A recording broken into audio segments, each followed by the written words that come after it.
Hello बच्चों, इससे पहले आप सभी ने लॉज ऑफ रिफ्रैक्शन में दो नियमों को देखा था, जिसमें पहला क्या था कि the incident ray, refracted ray and normal all three lie on the same plane.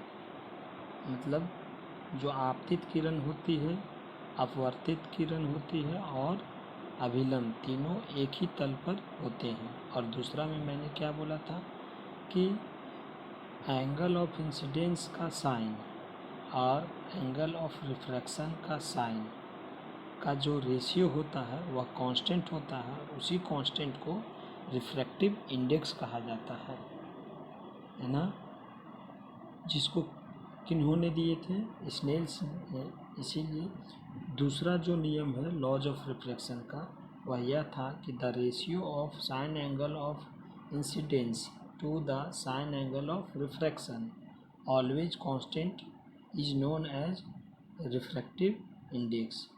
और this second law of refraction is also known as Snell's law. तो आइए हम लोग लास्ट किए थे रिफ्रैक्टिव इंडेक्स से, तो जानते हैं कि रिफ्रैक्टिव इंडेक्स कितने प्रकार की होती है। आज हम लोग टाइप्स ऑफ रिफ्रैक्टिव इंडेक्स देखेंगे। क्या देखेंगे? Types of refractive index.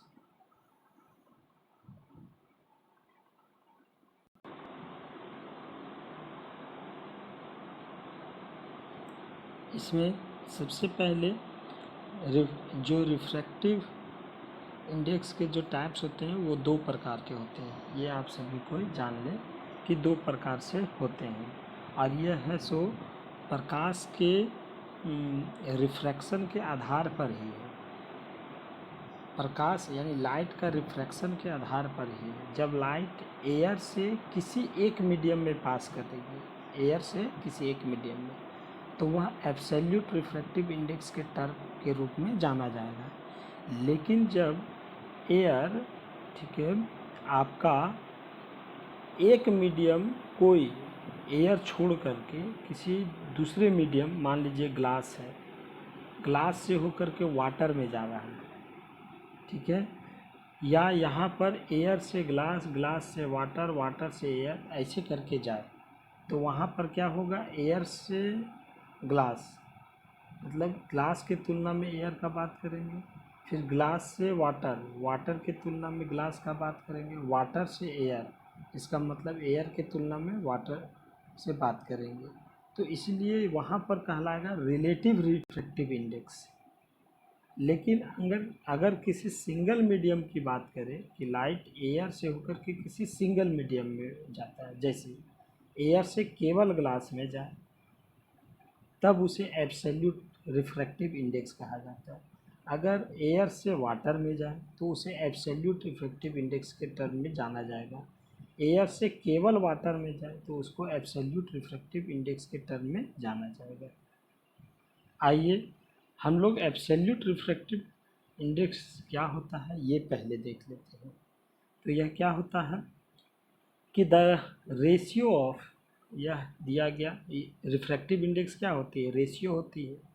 ये मैंने स्नेल्स लॉ में बताया है। वहाँ पर क्या बताया? Sine angle of incidence to the sine angle of refraction का। लेकिन यहाँ पर क्या बता रहे हैं? स्पीड ऑफ लाइट के टर्म में बोल रहे हैं। क्या लिखा हुआ है यहाँ, गौर से देखिए कि the ratio of speed of light, light का स्पीड इन वैक्यूम और एयर, वैक्यूम बोलिए या एयर में, to the speed of light in a medium, किसी एक मीडियम में स्पीड ऑफ लाइट का और speed of light in air या वैक्यूम का जो रेशियो होता है, इज नोन एज, वह जाना जाता है एब्सोल्यूट रिफ्रैक्टिव इंडेक्स। तो हम लोग क्या लिखेंगे? दैट इज मैथमेटिकल टर्म में कि absolute refractive index equals to, ratio के लिए ये डिवाइड का साइन दिए है ना, ऊपर में लिख दिए speed of light in vacuum और नीचे में लिख दिए speed of light in a medium, है ना। अब उसको इंडिकेट करते हैं कैसे? उसको हम लोग इंडिकेट कैसे करते हैं? ऐसे करके कि और रिफ्रैक्टिव इंडेक्स को म्यू से इंडिकेट करते हैं, और किसी मीडियम के लिए तो वहाँ बेस में ऐसे करके लिखेंगे म्यू एम, है ना, इक्वल टू, वह क्या हो जाएगा, स्पीड ऑफ लाइट को सी से भी इंडिकेट करते हैं और उसको यहाँ बेस में ऐसे देते हैं, इसको पढ़ते हैं सी नॉट बटे speed of light in medium C M, base में क्या दिए सी एम, है ना। देखिए वहाँ गौर से, उसी को सी नॉट को सी ए लिख सकते हैं बटे में सी एम, कोई कोई बुक में सी ए को सी नॉट को भी नॉट लिखा रहता है, इसीलिए वहाँ इक्वल टू करके 3 टर्म में दिया गया है। जहाँ पर देखिए लिखा हुआ where C a equal to speed of light in vacuum और C not equals to speed of light in vacuum या V not equals to speed of light in vacuum, और नीचे वाला क्या हो जाएगा speed of light in a medium. यहाँ ध्यान रखना है कि speed of light in vacuum या speed of light in air किसी क्वेश्चन में दिया हुआ रह भी सकता है, किसी में नहीं, तो उसको हम लोग कितना लेते हैं, उसे हम लोग ऑलवेज है सो 3 × 10⁻⁸ मीटर पर सेकेंड लेते हैं, यानी 3 × 10⁸ मीटर पर सेकेंड लेते हैं। सी नॉट या तो फिर सी ए या तो भी नॉट का वैल्यू लेते हैं।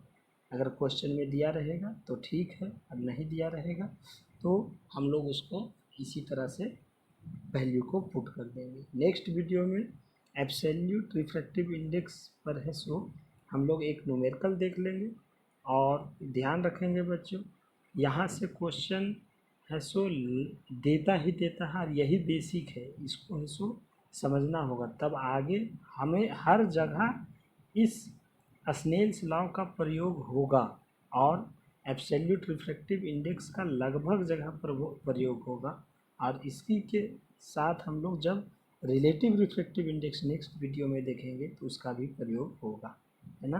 तो इसको ध्यान रखेंगे हमेशा कि जो मैंने बोला अभी। Okay, thank you. Next video में मिलते हैं एब्सोल्यूट रिफ्रैक्टिव इंडेक्स के न्यूमेरिकल के साथ।